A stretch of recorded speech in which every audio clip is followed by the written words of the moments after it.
natin ang ating mga Bibles sa Romans 1:16 to 17.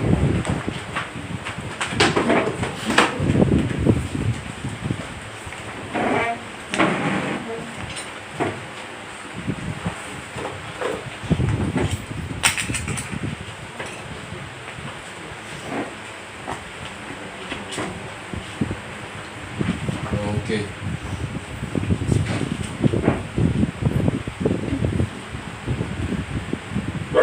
Yan yun naman kung basahin ko ang ating passage this time sa Tagalog.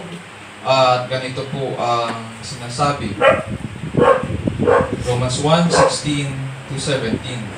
Hindi ko kinahihiya ang mabuting balita tungkol kay Kristo sapagkat ito ang kapangyarihan ng Diyos sa ikaliligtas ng bawat nananampalataya. Unay sa mga Hudyo at gayon din sa mga Griego.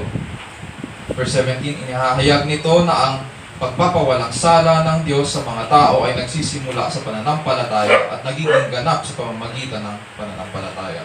Ayon sa nasusulat, ang pinawalang sala sa pamamagitan ng pananampalataya ay mabubuhay. Ito po ang salita ng Diyos, purihin ang Panginoon. So in previous weeks, pinag-aralan po natin ang nasa series po tayo ng Romans chapter 1 verses 16 to 17. And tinignan po natin kung ano ang nature at definition po ng Ebanghelyo.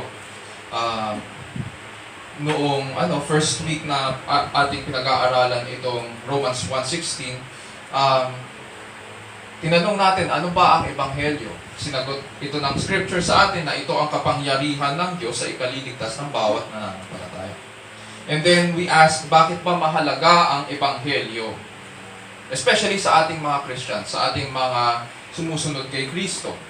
Mahalaga ang Ebanghelyo dahil pinakikilala nito sa atin na may Diyos, nag-iisa. Nagsasakdal siya ng katuwiran mula sa tao, ngunit pinili nating lapastanganin ang kanyang pangalan, kung kaya't nanganganib tayong mapahamak. Lahat tayo, ang buong sangkatauhan ay nanganganib na mapahamak. And then last week, tinanong natin, given that may pag-asa pa ang tao, at ano ang requirement ng Diyos kung mayroon mang kaligtasan? Yes, ang Diyos natin ay nasa business ng pagliligtas at binigay niya kung ano ang requirements nito. Hindi ito nakasalalay sa ating gawa. Definitely, hindi sa gawa ng tao. Hindi sa gawa natin na nagkasala sa Kanya. Ang hiling ng katanungan ay ang matuwid na gawa. Kaso hindi natin ma-meet yun. Siningil ito ng Diyos sa Kanyang anak. Siya ang tumanggap ng hatol na dapat para sa atin. At linggo-linggo, yan ang ating pinapahayag.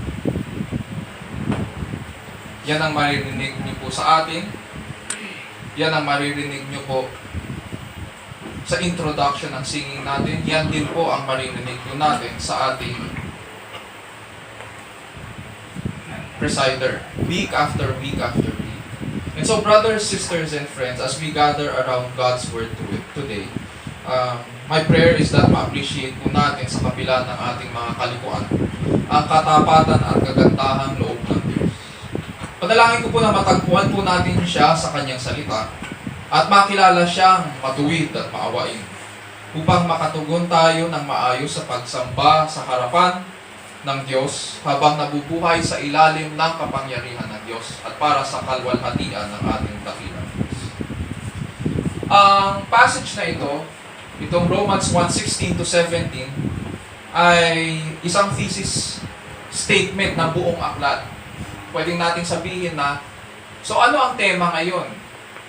O buod ng aklat, saan makikita yung tema na yun? Dito sa Romans 1:16 to 17. Kung nais nating malaman kung ano ang tema ng sentro ng isang gulong, na kung saan ang bawat chapter ng aklat ay nakakabit. Para sa message sa umagang ito, expect po natin ngayon na we will approach itong passage na ito na parang isang survey ng isang aklat. Meaning, titignan din natin ang ibang mga major passages ng aklat para sagutin ang tanong. At ang tanong sa umagang ito ay, sino po ba ang maliligtas? Or sino ba ang nililigtas ng Diyos?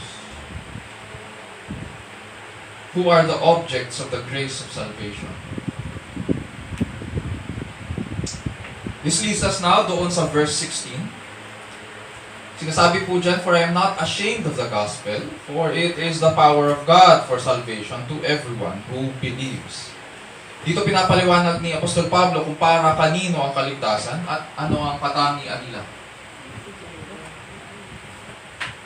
Habang sinusulat ni Apostol Pablo itong aklat,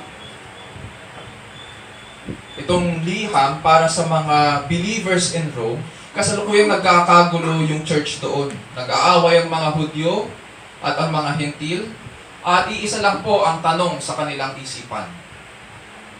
Maliligtas baga ang tao kung tatalima siya sa kautusan ng mga Hudyo? At para ma-settle ang kanilang pagtatalo, pinaliwanag ni Pablo sa verse 18. Sabi niya, kasi parang ang tingin nila sa sarili nila, mas mataas ako kaysa sa iyo. Yabangan sila ng yabangan. Pataasan sila ng ihip.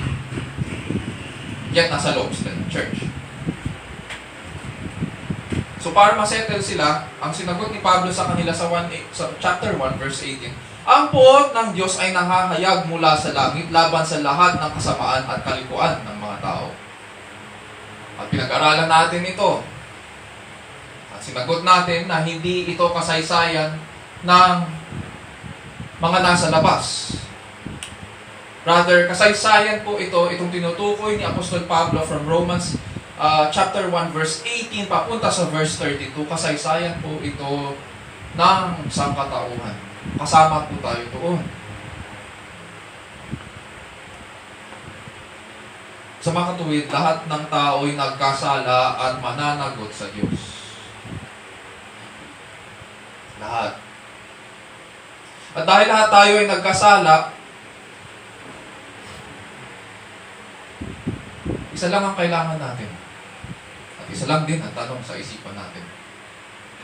Sa mga katuwid, walang kwenta yung tanong na nasa isipan ng mga nag-aaway sa church in Rome. Hindi pwedeng magpataasan kayo ng ihi sa harapan ng Diyos. Wala yan, sapagkat pare-pareho tayo lahat nalugmok sa kasalanan at mananagot sa Diyos. So ang tanong ngayon, kung gano'n, may pag-asa pa. May kaligtasan pa. At sino ang maliligtas?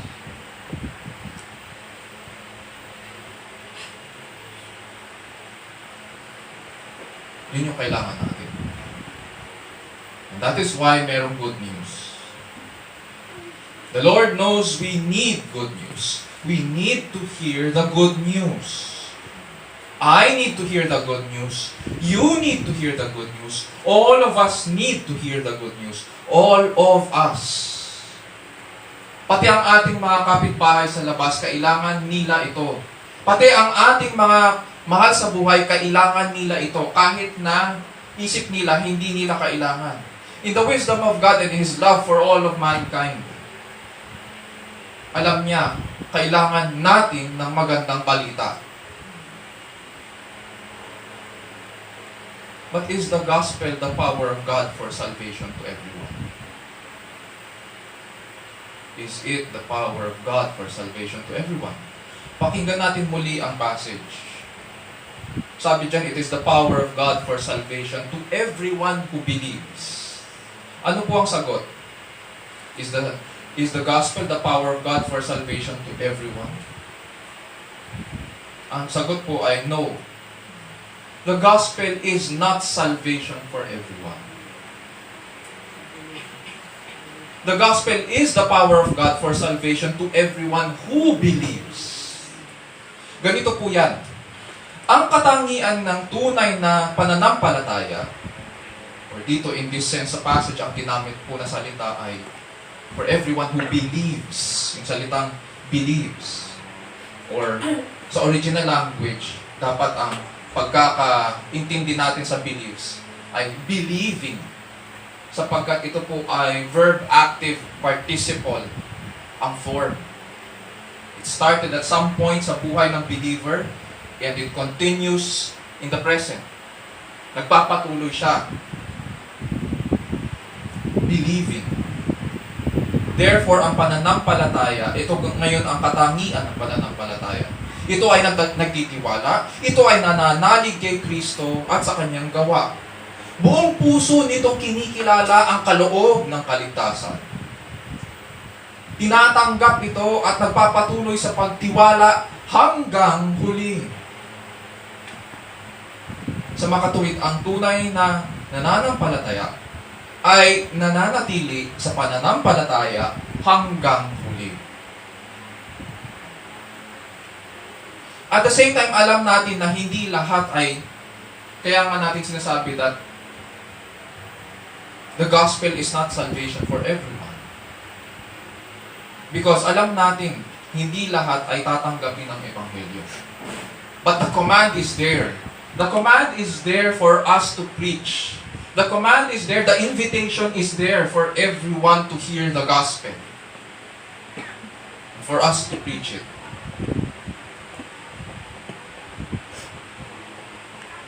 Alam natin na hindi lahat ay tatanggapin ang Ebanghelyo. Oo, narinig nila, ngunit hindi nila ito tatanggapin. Bagkus tatanggihan nila ito in favor of other things in this world. Matatandaan po natin ang kwento ngayon ng Panginoong Hesus at napag-aralan na natin ito. Ang talinghaga ng mga hasik. O pwede rin natin sabihin, the parable of the sower and the soils. Mga iba't ibang klase ng pandinig mula doon sa talinghagang yun. May mga binhi na nahasik sa tabing daan. Ayon sa Panginoong Hesukristo, sabi niya, narinig nila ang salita, ngunit hindi napag-uunawa. Dumarating ang masama at inaagaw daw ang nahasik sa kanilang mga puso. Meron namang mga binhi na nalaglag sa kabatuhan. Sila yung mga masasaya, tinanggap agad ang salita, ngunit hindi raw ito tumimo sa puso nila, kaya't hindi nananatili. Pagdating ng mga kapighatian o pag-uusig dahil sa salita, agad silang nanlalamig. Mayroon namang binhi na nalalaglag sa mga tinik at dawag. Sila ang mga nakikinig ng salita, ngunit abala sa mga bagay ukol sa mundong ito at naging maibigin sa mga kayamanan. Nawalan ng puwang ang salita sa kanilang puso kaya't hindi nakapamunga. Ngunit may mga nahasik sa matabang lupa. Sila ang mga nakikinig ng salita at nakauunawa nito. Sila ang namumunga. Ano ngayon ang katangian ng mga sumusunod kay Kristo? Ano ngayon ang katangian ng mga may tunay na pananampalataya? Ganito ngayon ang katangian ng tunay na nananampalataya kay Kristo. Ganito siya makikilala. Nakikinig siya sa salita. Hindi lang siya nakinig, kundi nakikinig siya sa salita at masayang tinatanggap ito. Nauunawaan niya ito. Nagpupursige siya sa pag-aaral nito. Iniingatan niya ito sa kanyang puso upang hindi ito mawalan ng puwang. Nananatili siya sa Ebanghelyo at nagpapatuloy sa Ebanghelyo. Patuloy siyang nananalig hanggang huli. Masasabi pa natin na madali ang buhay Kristiyano? Hindi. Marami siyang kailangang panindigan at paglabanan. He needs to stand firm. And so the gospel is not the power of God unto salvation for everyone. Sabi sa scriptures, it is the power of God for salvation of everyone who believes. But for the rest of the world, ano ngayon ang gospel? It is not salvation for the whole world, or for the rest of the world. The gospel is God's judgment on everyone that is ungodly, unrighteous, and unbelieving. Yun ang gospel sa kanila. The gospel is God's judgment on everyone that is ungodly, unrighteous, and unbelieving. And they need to hear this judgment so that they are drawn to Christ. So, sino ngayon yung objects of the grace of salvation? Who is God rescuing? First point, verse 16a, the gospel is the power of God for salvation of everyone who believes. And therefore, ang biyaya ng kaligtasan ay para sa bawat nananampalataya. Sino-sino ngayon itong everyone who believes? Dito na po tayo magsasurvey ng Book of Romans. And so I hope you read your Bibles. As we look into the various passages ng aklat. Sabi po dyan ni Apostol Pablo sa verse 16 ng chapter 1, I am not ashamed of the gospel, for it is the power of God for salvation to everyone who believes. To the Jew first, and also to the Gentile. To the Jew first. Nag-aaway sila, nabanggit kanina, at nagyayabangan sila. Ang sabi ng mga Hentil ngayon sa mga Hudyo, tinanggihan nyo naman ang Mesiyas. Kaya sa amin naman ngayon, ipinapangaral ang Ebanghelyo. They do have a point. But on the part of Pablo, ang nais niya in one sentence ay matutunan nila in this one sentence, in one little phrase, kung paano ngayon nag-unfold ang history of salvation. Sabi niya, to the Jew first, then to the Gentile. In that one sentence or in that one phrase, maintindihan natin ang kasaysayan ng kaligtasan. Para kay Apostol Pablo, ito ngayon ang point niya. The Jews are the guardians of the Old Testament, and Christ, the revelation of God, came from the Jews. The Jews are the guardians of the Old Testament, and Christ, the revelation of God, came from the Jews. Sa Romans chapter 3, verses 1 to 2, ganito po ang sinasabi ni Pablo. Then what advantage has the Jew? Meron bang lamang sa pagiging Hudyo versus sa pagiging Hentil? Or what is the benefit of circumcision? Sabi ni Pablo, great in every respect. First of all, that they were entrusted with the oracles of God. Mapapansin natin pag binabasa natin ang aklat ng Romans, ang form ng kanyang pagtuturo or pangangaral ay question and answer form. At dito, mas mapapansin natin sa Romans chapter 3 verses 1 to 2, yung kanyang question, answer. What advantage has the Jew, or what is the benefit of circumcision? Sabi niya, great in every respect. What is that? First of all, that they were entrusted with the oracles of God. Meron ba raw advantage ang pagiging Hudyo? Meron, sabi niya. And it is great. Why? Sa kanila raw kasi pinagkaloob ng Diyos ang kapahayagan sa Old Testament. Yun yung tinutukoy na salitang oracles of God dito. Sila ang tagapag-ingat ng lahat ng sinabi at pinangako ng Diyos. Sila ang bayan ng Diyos. Mula sa lahat ng mga bansa na makikita natin sa Old Testament, sila ang hinirang na maging kanyang bayan. Hindi lang yun. Talon tayo sa Romans chapter 9, verses 4 to 5. At ganito rin, dinagdag ni Apostol Pablo. Sabi niya, who are Israelites, to whom belongs the adoption as sons, and the glory, and the covenants, and the giving of the law, and the temple service, and the promises, whose are the fathers, and from whom is the Christ according to the flesh, who is over all God, blessed forever. Amen. Sa mga tuwid, dinadagdag pa dito ni Apostol Pablo na nasa Israel din. Kung ikaw ay Hudyo, nasa inyo ang adoption sa pamamagitan ni Abraham. Nasa inyo ang kalwalhatian ng Diyos sa Sinai. Nasa kanila ang mga tipan o pangako ng Diyos kay Abraham, kay Moises at kay David. Nasa kanila rin ang mga patriarko, yung kanilang family line or bloodline. Nasa kanila sina Abraham, Isaac at Jacob na pinagmulan ng Panginoong Jesucristo. I must admit, minsan habang pinag-aaralan ang scriptures, habang binabasa ang Bible, nakakalimutan ko na si Kristo pala ay isang Israelita. And so yung mga nakikita nating mga larawan sa mga religious artwork, European religious artwork, mapapansin natin na hindi siya Hindi siya Amerikano, hindi siya mukhang European, at hindi siya mukhang Russian. Hindi po siya hentil. Pag sinabing hentil, everything or everyone that is not Jewish. Hindi Israelite. Si Jesucristo po ay Hudyo.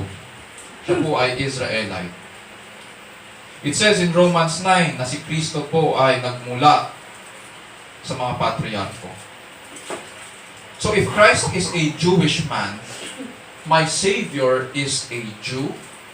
Yes. Our Savior is a Jew. And this is the reason, one reason kung bakit offensive ang gospel. Subukan niyo po mag-preach sa mga anti-Jewish na mga bansa. Katulad sa Saudi Arabia. At sa mga Muslim regions. Tulad sa Mindanao. Or subukan natin mangaral sa Quiapo.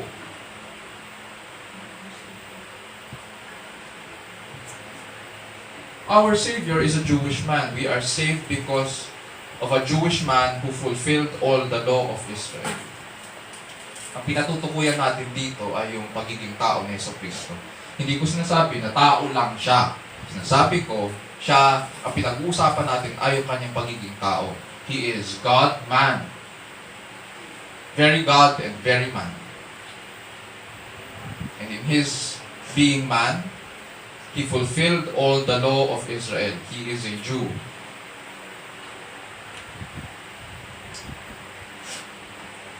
Ano tayo? Question and answer tayo. Rating. Rate natin itong statement na ito. 1 to 5. 1, least important. 5, ang most important. 1 to 5. Huwag na natin lagyan ng decimals. Just 1, 2, 3, 4, 5 lang. Rate natin itong statement na ito. So pag sinagot natin ito, bigyan natin ng rating na. Gaano po kahalaga ang Old Testament sa buhay Kristiyano?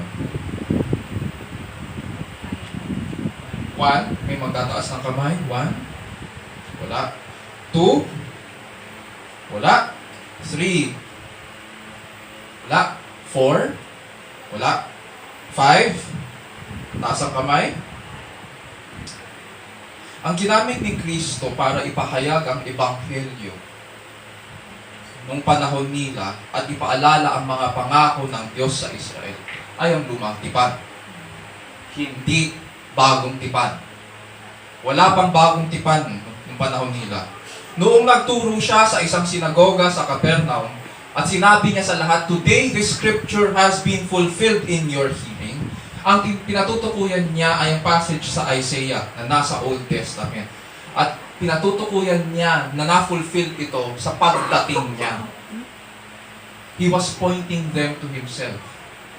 Ganon din, nang muli siyang nabuhay at naglakad siya kasama ang dalawang tagasunod papuntang Emmaus, na makikita natin sa Luke chapter 24.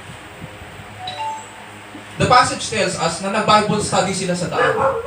Habang naglalakad, nag-Bible study sila. At sinasabi sa atin ni Dr. Luke doon sa kanyang aklat, then beginning with Moses and with all the prophets. Beginning with Moses and all the prophets. Sometimes, collective term ito para sa Old Testament. Yung ganitong klaseng salita na Moses and all the prophets or the law and the prophets. Collective term ito referring sa Old Testament. So ang ginamit ni Jesucristo nung nag-Bible study sila para ipaliwanag sa kanila that all things concerning Himself in all the scriptures, He used the Old Testament. Dahil si Kristo po ay Hudyo at tinuruan niya ang kanyang mga alagad na hanapin siya at ang magandang balita sa Old Testament, hindi ba dapat ganun din tayo kapag nagbabasa ng Old Testament? Hindi ko na po tatanungin sa atin kung sino na. Kung mahalagang mahalaga at nagtaas tayo pala ng kamay na mahalagang mahalaga pala ang Old Testament, hindi ko na po tatanungin ang bawat isa kung nagpupursige pa tayo, natapusin ang Old Testament.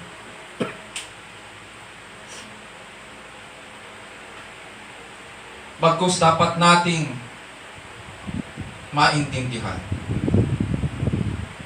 Dahil si Kristo ay Hudyo at makikita po siya sa good news in the Old Testament.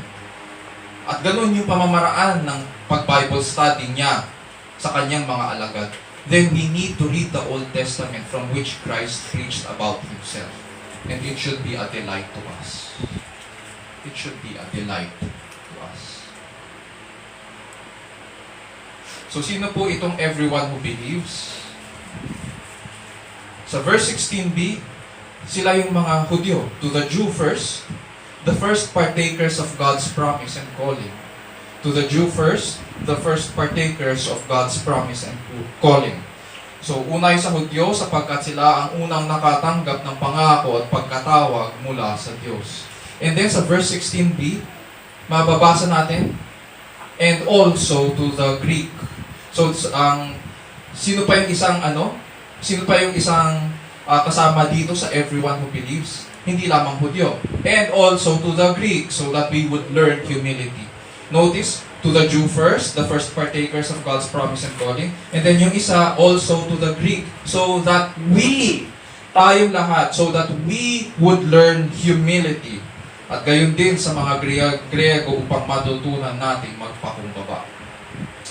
Ang isa sa mga paratang ng mga Hentil sa mga Hudyo ay tinanggihan niyo ang Mesiyas.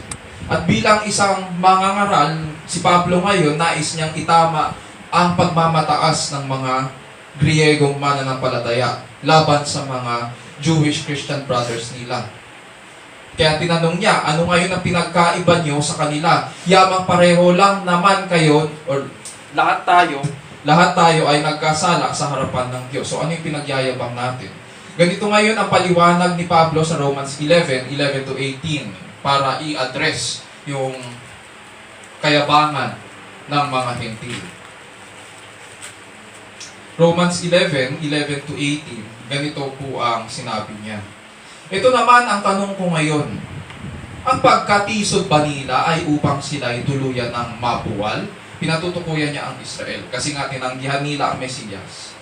At natisod sila sa batong yun. Sabi niya, hindi. Sa halip dahil sa kanilang kasalanan, ang kaligtasan ay nakarating sa mga Hentil upang mainggit ang mga Israelita sa mga ito. Verse 12, ngayon, kung ang kasalanan ng mga Israelita ay nagdulot ng masaganang pagpapala sa sanlibutan, at kung ang kanilang pagbagsak ay nagdulot ng masaganang pagpapala sa mga Hentil, gaano pa kaya kapag nagbalik loob sa Diyos ang buong Israel? Ito naman ang sasabihin ko sa inyo, mga Hentil. Dahil ako'y apostol para sa inyo, ipinagmamalaki ko ang aking patungkulan. Ginagawa ko ito upang inggitin ang aking mga kababayang Hudyo at nang sa gayon ay maligtas kahit ang ilan sa kanila. Yun pala ang niya. Yun ang direksyon ng kanyang ministry at yun yung nagmo-motivate sa kanya. Nais niyang makakilala ang mga Hudyo sa Panginoon at maligtas ang ilan sa kanila.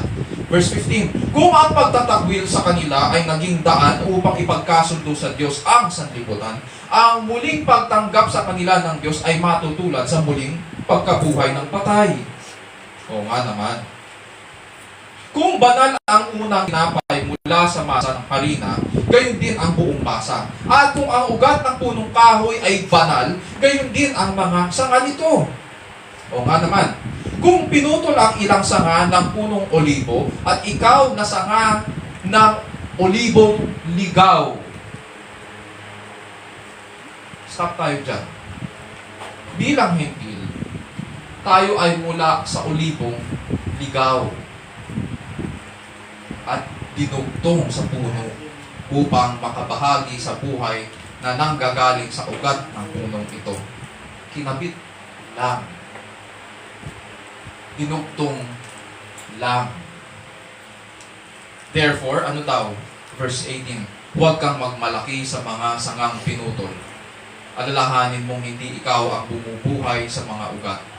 Ang mga ugat ang bumubuhay sa'yo. Bagamat hindi pinaliwanag ni Pablo kung ano yung ugat dito, pero masasabi natin na ito ang kagandahang loob ng Diyos sa atin kay Kristo Jesus.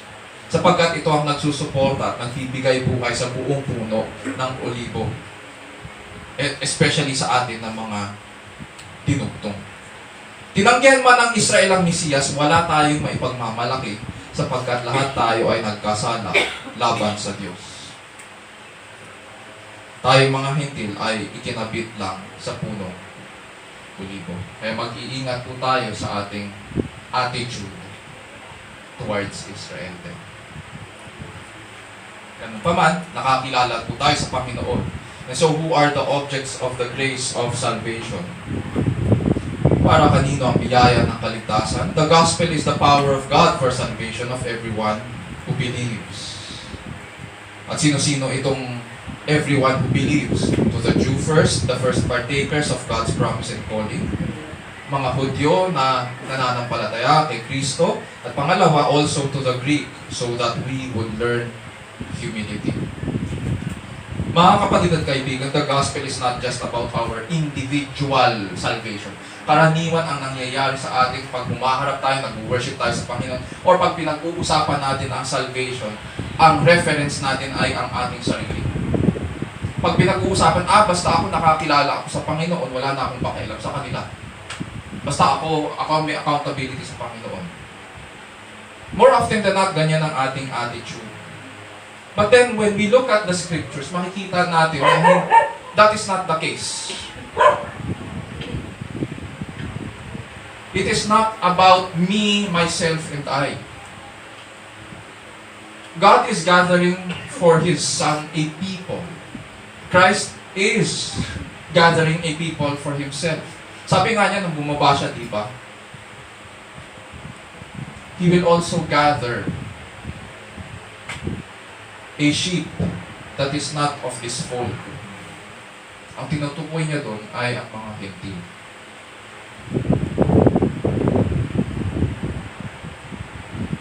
And so you my brother, you my sister, are part of the bigger body of Christ. You are part of the local church, of which the local church is also part of a bigger body of Christ.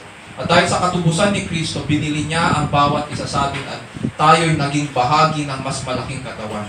He purchased us so that we may be part of a larger family, a larger household that would be built up in Him. Mga kapatid, kailangan nating balikan ang ating concern para sa conversion ngayon ng ating mga kapwa, na sila ay makakilala sa Panginoon. Hindi tama ang attitude na wala akong pakialam sa kanila.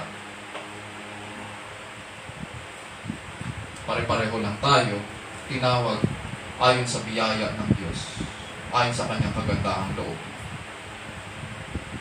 Too often paiwas tayo kapag ipinapanalangin ang kaligtasan nila. Pag natatandaan natin ang ating mga mahal sa buhay, at natatandaan din natin ang ating karanasan sa kanila, kung paano nila tayo tanggihan, at kung paano nila tayo pagsabihan,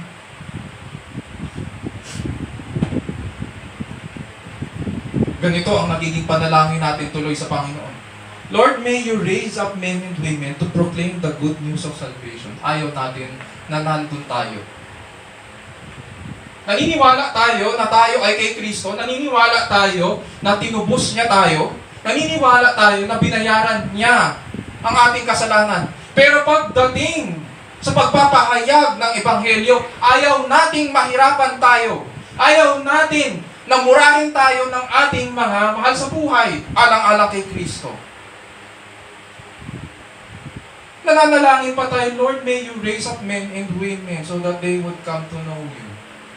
Kaya alam mo yan, kaya alam mo na kailangan din nila ang Ebanghelyo ay dahil mismo ang Panginoon ang nagbigay sa iyo ng desire na makakilala sila.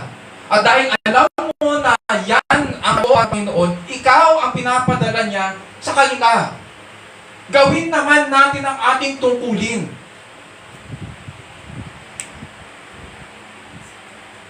Oo, nananalangin tayo. Ayan na ang kalooban ng Diyos. Yan ang kanyang kinalulugdan. Dapat ang panalangin natin, O Panginoon, ihanda niyo po ako sapagkat nais ko pong magpahayag sa kanila. Turuan niyo po ako kung ano ang dapat kong sabihin mula sa inyong salita.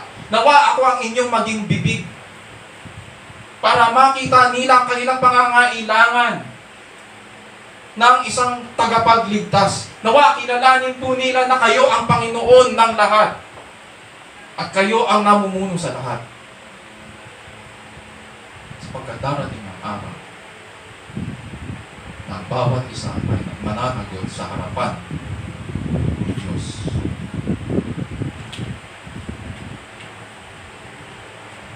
Kaya mo naiisip sila at yung bagay na yan ay dahil sa iyo binigay ng Panginoon ang pangangailangan na yan. Dapat ang sagot natin sa Panginoon, Lord, send me. Ganyan ang naging tugon ng mga propeta sa lumang tipan. Lord, send me. Provide according to your will.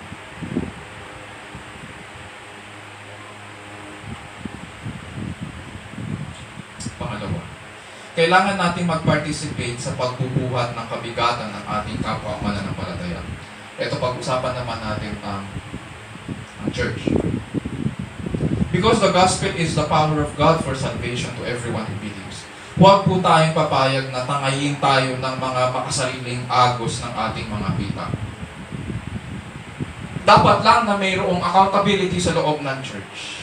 At hindi naman porket ibig sabihin ng accountability at discipline, yung mga leaders at saka ministry heads ay laging merong nakahandang pamalo.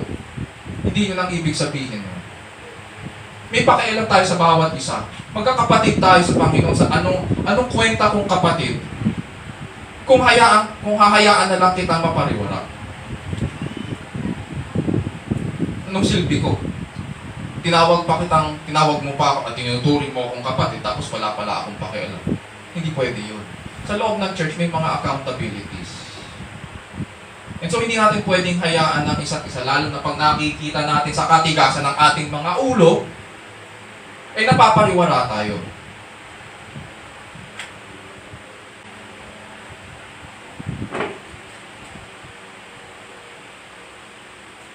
Sa katigasan ng ating mga ulo. Pag pinagpatuloy natin yun, tayo yung mapapahamak. Kaya, dapat ang tanong natin sa isa't isa, ano ang maitutulong ko para makapagpatuloy ka kay Kristo? Dahil tayo ay nananampalataya kay Kristo, dahil tinanggap natin ang Ebanghelyo, ang tanong natin dapat sa isa't isa, ano ang maitutulong ko para makapagpatuloy ka?